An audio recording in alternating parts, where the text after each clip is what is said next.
ஆன்மீக நண்பர்கள் அனைவருக்கும் அன்பு கலந்த வணக்கங்கள்.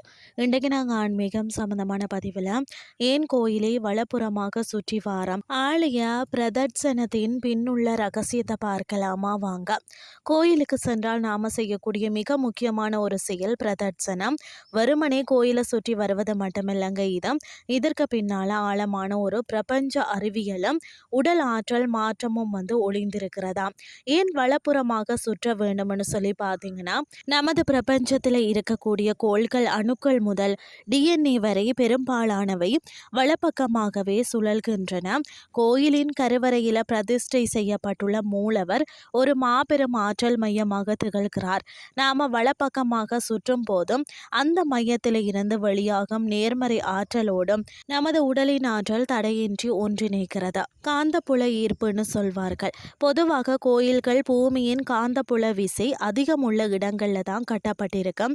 நாம நிதானமாக பிரதட்சணம் செய்யும் போது அந்த இடத்தின் காந்த அலைகள் நமது நரம்பு மண்டலத்தை சீராக்குகிறது.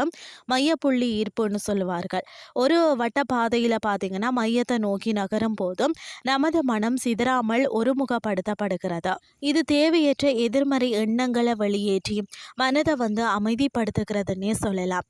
அடுத்தது உடல் இயக்கம். மெதுவான நடை மற்றது மந்திர உச்சாடனையுடன் கூடிய பிரதட்சணம் உடல்ல உள்ள சக்கரங்களை தூண்டி இரத்த ஓட்டத்தை சமநிலைப்படுத்துகிறது.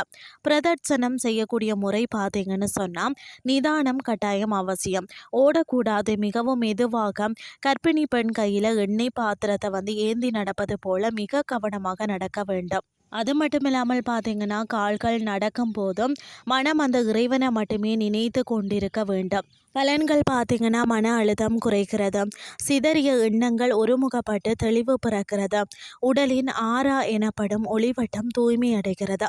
அடுத்த முறை கோயிலுக்கு செல்லும் போது வரும் கடமையாக சுற்றாமல் அந்த இடத்தின் ஆற்றலை உங்கள் உடல் உள்வாங்க அனுமதித்து மெதுவாக பிரதட்சணம் செய்து பாருங்கள். மாற்றத்தை நீங்களே உணர்வீர்கள். இன்றைய ஆன்மீகம் சார்ந்த பதிவு உங்களுக்கு பிரயோசனமாக அமைஞ்சிருக்கும்னு சொல்லி நானும் நம்புகிறேன்.